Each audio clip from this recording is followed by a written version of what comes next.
Welcome you all in the त्रिशूल classes. आज हम लोग क्लास 10 सीबीएसई स्टैटिस्टिक्स पार्ट 1 पढ़ेंगे। तो सबसे पहली बात, कुछ बेसिक कॉन्सेप्ट हम लोग देखते हैं कि स्टैटिस्टिक्स क्या है। स्टैटिस्टिक्स क्या है? Statistics is the branch of science which deals collection. सबसे पहली बात क्या ध्यान देना है? Collection. Statistics is the branch of science which deals collection, classification,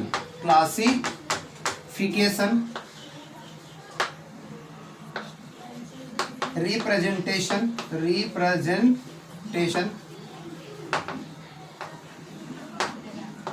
analysis and interpretation of numerical data। Statistics is the branch of science. Statistics science का branch है जिसमें हम लोग क्या करते हैं? कलेक्शन करते हैं, डाटा कलेक्ट करते हैं। जैसे सपोज मैंने क्लास 9 में मैथ्स का टेस्ट लिया, तो मैथ्स का जो मैंने टेस्ट लिया तो उसका जो मार्क्स हम ऑब्टेन करेंगे, रिजल्ट जो हम तैयार करेंगे, दैट इज कलेक्शन। मार्क्स जो हमारे पास कलेक्ट होगा सारे स्टूडेंट्स का, वो कहलाएगा कलेक्शन। अब उसको क्लासीफाई करेंगे, क्लासिफिकेशन उसका करेंगे, इतना मार्क्स वाला इतना स्टूडेंट, इतना मार्क्स वाला इतना स्टूडेंट, इस तरह से हम लोग क्लासीफाई कर लेंगे डाटा को। उसके बाद रिप्रेजेंट करेंगे उसको, या तो रिप्रेजेंट कर देंगे किस चीज़ में, टेबल में, कि marks number of students, 10 marks आया 5 स्टूडेंट्स का, 20 मार्क्स आया 3 स्टूडेंट्स का, लाइक दिस। या इसी को हम रिप्रेजेंट कर सकते हैं किस फॉर्म में? एक पे मार्क्स और एक पे नंबर ऑफ स्टूडेंट्स करके, ग्राफिकल फॉर्म में। तो ये हो गया। उसके बाद एनालिसिस करेंगे कि किसका फ्रीक्वेंसी ज़्यादा है, किसका ज़्यादा चांस है। तो जिसकी चांस ज़्यादा होगी वही मेरा रिजल्ट होगा। तो एनालिसिस करने के बाद हम लोग इंटरप्रिटेशन करते हैं, यानी व्याख्या कर देते हैं, एक्सप्लेनेशन कर देते हैं। तो statistics is the branch of science which deals collection. जैसे मैंने मैथ्स का टेस्ट लिया तो डाटा कलेक्ट कर लिया। क्लासिफिकेशन, उसको ग्रुपिंग कर दिया, इतना मार्क्स वाला कॉपी को एक तरफ कर दिया, इतना मार्क्स वाला कॉपी को एक तरफ कर दिया, इतना मार्क्स वाला कॉपी को एक तरफ कर दिया। रिप्रेजेंटेशन, उसको या तो टेबल में रिप्रेजेंट कर दिया या ग्राफ में रिप्रेजेंट कर दिया।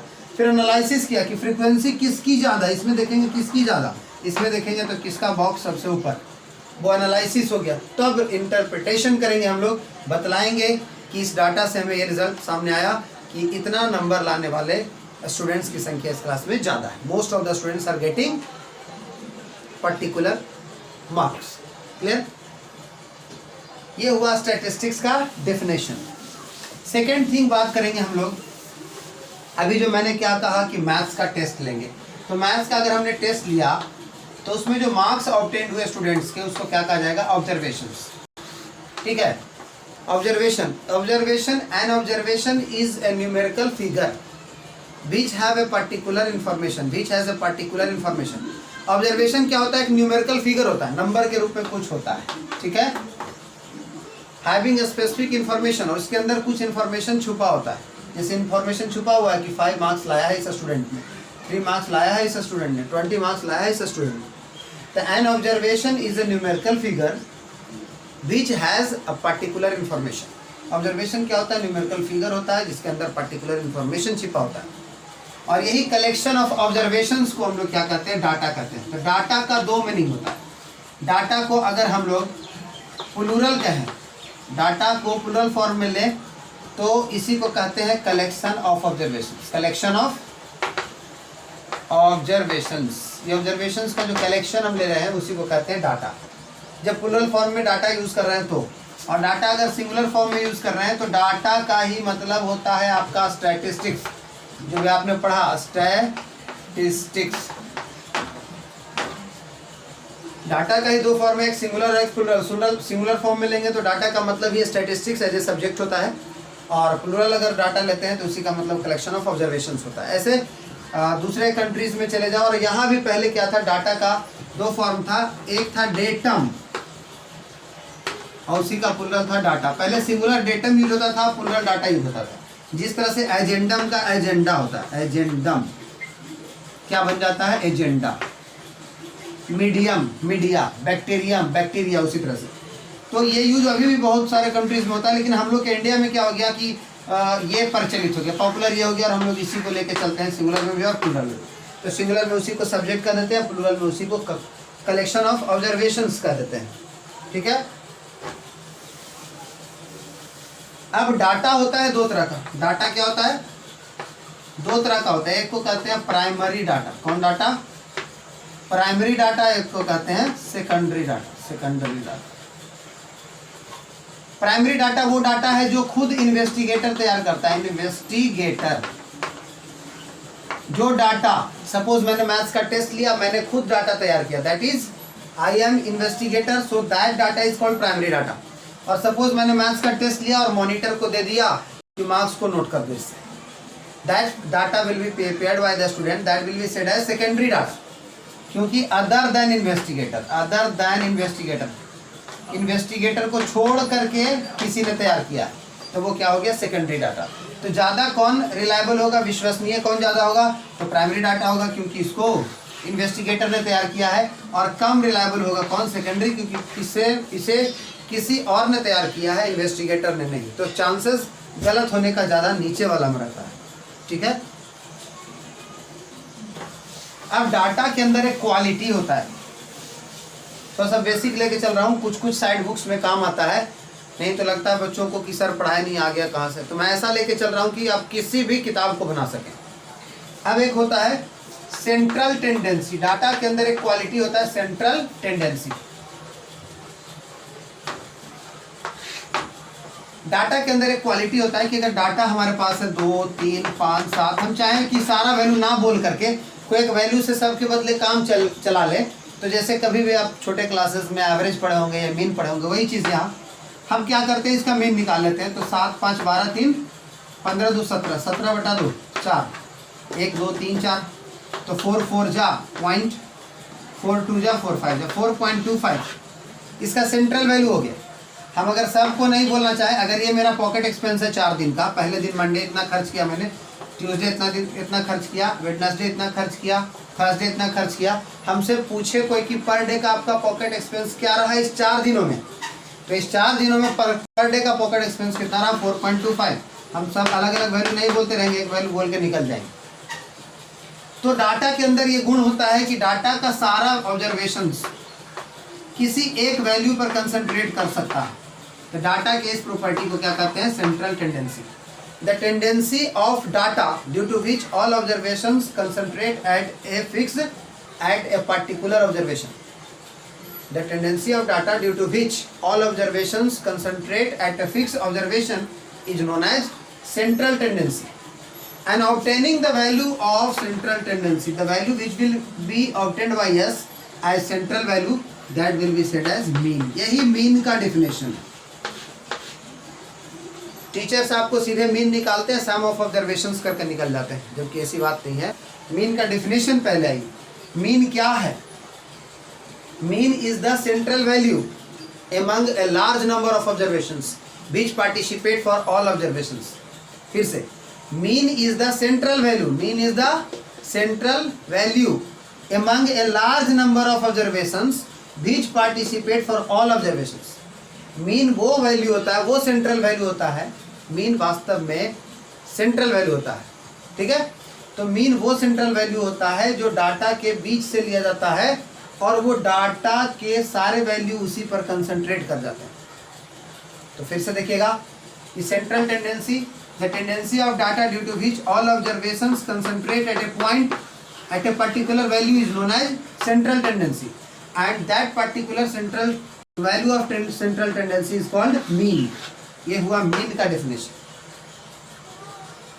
बेसिक से हम लेकर के चल रहे हैं और अब ज़्यादा नहीं है, बेसिक समाप्त पर ही है। बस एक चीज़ और बताऊंगा, समाप्त हो जाएगा। लेकिन जानना चाहिए, इतनी जानकारी रखनी चाहिए। तो इस तरह से आप देखें तो मीन आपने देख लिया। मीन क्या होता है? सेंट्रल वैल्यू होता है जिस पर सारे ऑब्जर्वेशंस डिपेंड करते हैं। अब ध्यान दीजिएगा, मीन होता है 2 तरह का। टीचर्स बहुत सारे 99% टीचर्स भी नहीं बताते हैं, फिर भी ध्यान दीजिए। तो मीन होता है 2 तरह का। एक को कहते हैं मैथमेटिकल मीन, क्या कहते हैं, मैथमेटिकल मीन, और एक को कहते हैं पोजिशनल मीन। क्या कहते हैं, पोजिशनल मीन। अब मैथमेटिकल मीन होता है 3 टाइप का। एक को कहते हैं अरिथमेटिक मीन, एक को कहते हैं ज्योमेट्रिक मीन, और एक को कहते हैं हार्मोनिक मीन। जिसमें से हम लोग आगे बढ़िए, पोजिशनल मीन होता है 2 तरह का। एक को कहते हैं मीडियन, एक को कहते हैं मीडियन, और दूसरे को क्या कहते हैं, मोड। तो इतना है, लेकिन हम लोग पढ़ते टोटल नहीं, हम लोग सिर्फ अरिथमेटिक मीन पढ़ते हैं, मीडियन पढ़ते हैं और मोड पढ़ते हैं। 10 क्लास तक यही 3 चीज़ हम लोग को देखने को मिलता है, अरिथमेटिक मीन, मीडियन और मोड। बाकी चीज़ें, ये 2 चीज़ क्लास 11 12 में पढ़ने को होता है। तो मैं जो बता रहा हूँ 7 से 12 तक के लिए है। तो चलिए अब शुरू करते हैं हम लोग अरिथमेटिक मीन।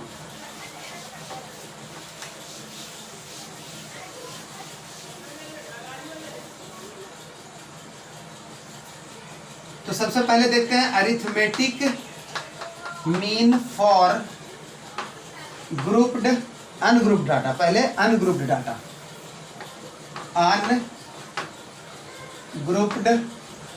डाटा। सबसे पहले अरिथमेटिक मीन पढ़ेंगे किसके लिए, अनग्रुप्ड डाटा। अनग्रुप्ड डाटा भी 2 तरह का, एक होता है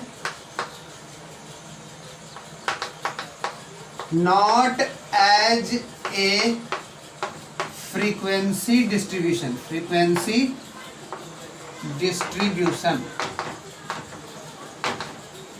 और एक होगा एज ए फ्रीक्वेंसी डिस्ट्रीब्यूशन। ठीक है, तो 2 तरह का हुआ। तो एक हुआ not as a frequency distribution, मतलब डाटा आपको इस तरह से लिखा हो रहा, कोई फ्रीक्वेंसी के रूप में नहीं बांटा हुआ है किसका फ्रीक्वेंसी कितना, और एक फ्रीक्वेंसी के फॉर्म में रहा, जैसा कि ये सेकेंड वाला है, फ्रीक्वेंसी डिस्ट्रीब्यूशन के फॉर्म में। इसमें आपको 2 कॉलम दिया रहेगा, एक दिया रहेगा एक्स, एक दिया रहेगा एफ। जैसे 3 2 5 7, इसमें 1 2 3 1। अब इसका मीन निकालना है, इसका मीन निकालना है। ये दोनों है अनग्रुप्ड डाटा, यानी अभी तक हमने क्लास इंटरवल के रूप में नहीं देखा। ज़्यादातर बुक्स में जो हम पहले अभी से आज जितना भी पढ़ाए, यहाँ तक जो पढ़ाएंगे, इतना 9 क्लास तक का चीज़ है। लेकिन कुछ 10 क्लास के साइड बुक में भी सब डाल दिया है, इसलिए मैं बता दे रहा हूँ। और इसका अगला वीडियो जो आएगा उसमें से कम्प्लीटली क्लास 10 का चीज़ रहेगा। लेकिन आज के डेट में बहुत सारे साइड बुक्स में ये सब भी डाल दिया है, इसलिए मैं बता दे रहा हूँ। तो चलिए, फ्रीक्वेंसी डिस्ट्रीब्यूशन के रूप में नहीं है, तब के लिए क्या करते हैं, अरिथमेटिक मीन बराबर क्या होता है, उसको रिप्रेजेंट करते हैं किस चीज़ से, कैपिटल एक्स से या स्मॉल एक्स बार से। बराबर फॉर्मूला कभी आप सुने होंगे, sum of frequency, sum of observations, sum of observations by number of observations. पहला टाइप यही सीखना है कि इस तरह से अगर रॉ डाटा आपके पास दिया हुआ है तो आप इसका मीन कैसे निकालेंगे। तो सम ऑफ ऑब्जर्वेशंस ऊपर में ऐड कर लीजिए, 2 + 3 5, 5 + 5 10, 10 + 7 17 + 2 19। बाय नीचे सम नंबर ऑफ ऑब्जर्वेशंस 1 2 3 4 5, 5 से डिवाइड करेंगे तो 5 3 जा 15.58 जा। ये आपका मीन निकल गया। इस फॉर्मूला को शॉर्ट में लिखने का भी एक तरीका है, देखिएगा। इसको पढ़ते हैं सिग्मा या समेशन। ये ग्रीक वर्ड है, ग्रीक सिंबल है, जिसको पढ़ते हैं सिग्मा और समेशन, जिसका मतलब होता है सम। सम मीन्स जोड़ना। अगर आपको लिखना है ऑब्जर्वेशंस को, ऑब्जर्वेशन जैसे हमारे पास इस ऑब्जर्वेशन को अगर मैं कह दूं x1, इसको कह दूं x2, इसको कह दूं x3, इसको कह दूं x4, इसको कह दूं x5, तो 5 ऑब्जर्वेशन है। तो अब इसको शॉर्ट में हम लोग क्या लिख सकते हैं, सम ऑफ ऑब्जर्वेशंस को xi, i for integer, i का वैल्यू कहाँ से लेके 1 से चलेंगे। i यानी x i था तो x 1 हो गया, और कहाँ तक जा रहा है 5 तक, तो यहाँ 5 लिखेंगे। इतना का मतलब ये हो गया, क्या हो गया इतना का मतलब, x1 + x2 + x3 + x4 + x5। xi का वैल्यू पुट करना है 1 से लेके 5 तक, 1 से लेके 5 तक, 1 2 3 4 5, और सिग्मा जैसे यानी प्लस कर दीजिए। यानी इतना का मतलब हो गया क्या, x1 + x2 + x3 + x4 + x5। लेकिन हमको क्या करना है, 5 से डिवाइड भी करना है, क्योंकि मेन निकालना है। ये तो ऊपर के बदले सिर्फ ये हुआ, तो 5 से डिवाइड करना मीन निकालेंगे तो यहाँ 1/5 होगा। यानी इसको आप सिंबल फार्मूला के रूप में लिखना चाहें तो क्या है 1/n क्या है 5 क्या है n है।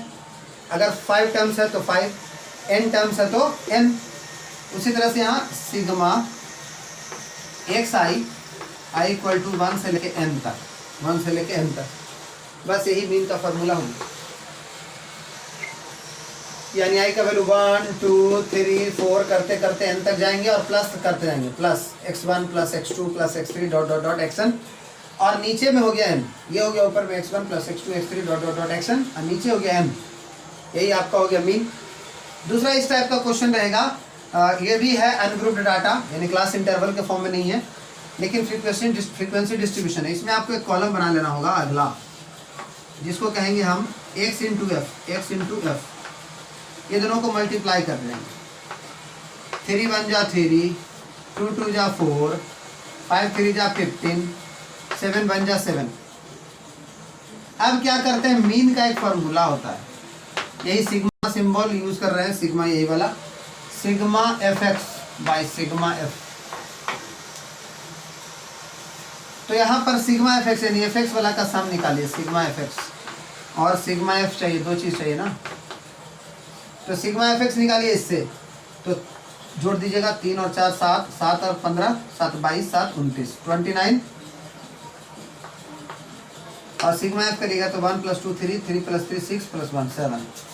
यानी मीन निकालना चाहेंगे हम तो सिग्मा fx हो जाएगा कितना 29, और सिग्मा f हो जाएगा कितना 7, 7 4 जा 28.4.1 अप्रोक्सीमेटली।